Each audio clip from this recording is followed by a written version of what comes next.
Hi, welcome back to the Innovation and Leadership series, and today we're going to do a really quick book review. Now, I find it quite interesting to try to suggest to people to go and read this book because actually a lot of the leaders that need it aren't going to go and read it, and even those that do need it and do read it are going to find it incredibly difficult to apply. But perhaps there's a handful who get hold of this and it will actually transform their lives and transform their businesses. Now, I'm going to start with telling you about who shouldn't read it. People like Larry Page. I don't think Reed Hastings, the CEO of Netflix, needs to look at this book. I don't think Jack Ma, CEO of Alibaba, needs to go and read this book. Now, there's another set of people that I really do advise that should read this book, and basically that's the rest of us, because there's a huge amount that we can learn, particularly with regard to how the changing landscape, the fourth industrial revolution, these exponential technologies that are coming in are changing everything in terms of how the successful corporates are operating and really leaving those legacy corporates in their wake. It then goes on to talk about how you go and make that transition.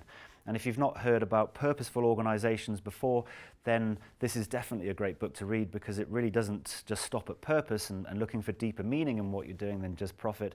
It takes it to the next level and says it has to be a massive transformative purpose. And that's just changing everything because that's looking at organizations and leadership teams to set incredibly ridiculous moonshot goals where it's not just about improving customer service, it's about going to that next level of saying we're going to go and solve issues for 1 billion people on the planet. Off the back of the massive transformative purpose, it then starts to go in to show you how you can set up autonomous teams, to go and have design thinking from the outside in, and using lots and lots of case reference material from some of the companies and the leaders that I've just mentioned at the start of this blog, through to hundreds of others. GitHub, for example, which is just in the news, is mentioned throughout the book as a really good example of an exponential organization. And I suppose that's where we're going to go and conclude this because I've just given the name away.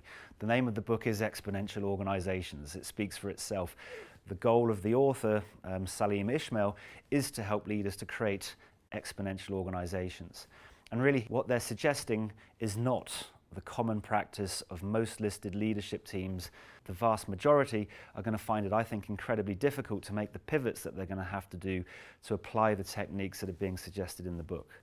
But nonetheless, I still think it's worthwhile because even if you only apply 5 or 10% of the ideas in it, you're going to be better off.